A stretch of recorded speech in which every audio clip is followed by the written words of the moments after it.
Hello folks, it's Gab and Dad. I'm Dad, this is Gab, and we've just been to see the Silver Linings Playbook. Gab, would you like to tell us what it's about? Sure. Silver Linings Playbook stars Bradley Cooper as a man who's just been released from 8 months in a mental facility. He had sort of... Talking about mental facilities, by the way, that noise you can hear is my one-year-old granddaughter who's sitting over there and cooing and doing the things that one-year-olds do. And has turned our studios into somewhat of a loony bin. Just ignore it. Yes, please ignore it. So yeah, he had a sort of an episode that led to the dissolution of his marriage. He's trying to get back on his feet. He moves in with his parents. He wants to get his wife back, but he's still very evidently struggling with this bipolar disorder, and encounters a young woman who has some emotional, perhaps mental difficulties of her own, and a rough personal backstory, and they form a certain connection, and they sort of struggle through and are trying to find silver linings in their lives, as are other characters around them, their friends and family members. Sufficient? That's sufficient. This film has been quite widely reviewed in a very favorable way. It won the Audience Choice Award at the Toronto International Film Festival this past year. It's widely liked and admired, and it won't surprise our viewers to know that I didn't like it at all. Yay, Dad! Very overrated film, in my opinion. Okay, well, please. Why? Please. Well, first of all, I mean, fundamentally, I found it kind of unconvincing. I don't know whether that was a problem with the casting or the acting or whatever. I just was not... The characters, the story... the characters and the story and the portrayal of kind of marginal mental illness. I just didn't find this convincing. That's the first thing. And secondly... Based on your own personal... Based on my own extensive experience. It's hard to criticize, I think. It's a sensitive area to critique the portrayal of someone with mental illness, because who's to say? I mean, what is the defining definition, portrayal of someone with mental illness? True. But then also... But you didn't find it convincing. I didn't. I mean, perhaps I'm wrong in that. I don't Both know. Bradley Cooper and do you want to put Jennifer Lawrence, the female, in that category as well? I think so. And I would have to somewhat agree. I wasn't totally on board with... I don't know if it's the acting so much as how the characters were written. Yeah. Then secondly, I found the plot quite unsatisfactory. It was very kind of episodic. It didn't seem to hang together to me. It seemed cobbled together. The ending, I won't describe the ending because that would be a spoiler. But the ending looked to me as if it was tacked on at the last minute by the studios who wanted a more kind of typical Hollywood ending to pull the crowds in. The plot, the development of the story just didn't have integrity.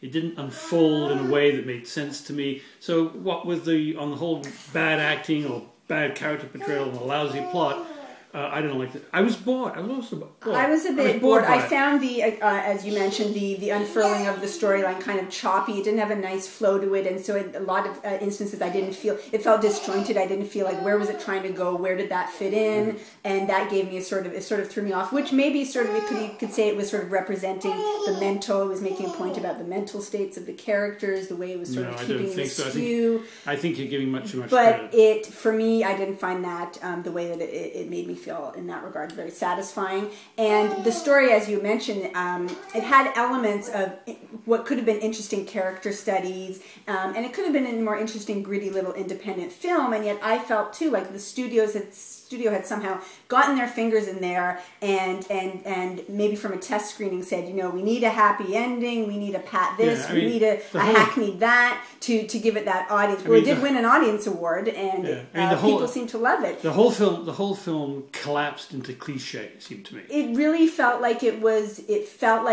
wanted to be a very sort of mature character study and a witty sort of interesting domestic drama, and yet it also wanted to have all those sort of cliche pleasing notes and beats that for me was a letdown. I was really disappointed by the general gist of the very sort of mainstream way that it kind of went. Meanwhile, this sort of unsatisfying, what could have been interesting and sort of, as I say, sort of touchy territory, those little bits sort of fell away, and it didn't add up to something that was...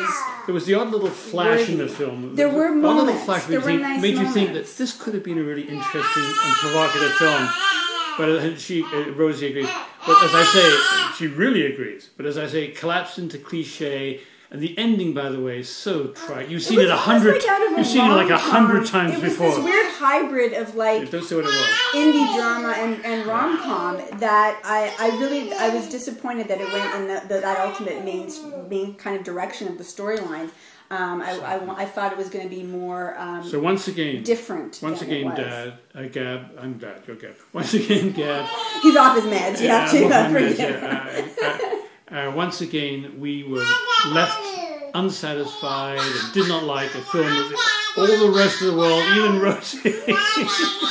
Blah, blah, blah, blah. I wouldn't go as far as say as I disliked it. I wanted to like it more, and I don't think it was some sort of gem or award-worthy or memorable. It's not nearly as good, for example, not even remotely as good as the Sessions.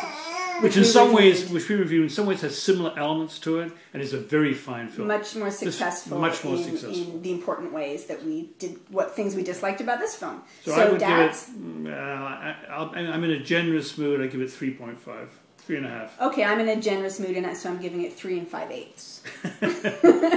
Don't rush to see this. I am on my meds. You've probably already seen it, and once again, please comment. Let us know how much you disagree. Once again, we have voices in the wilderness. Time to go. Thanks for watching. Time to go. Thanks. Bye. Bye, Rosie. Say goodbye, Rosie. No, she's being quiet now.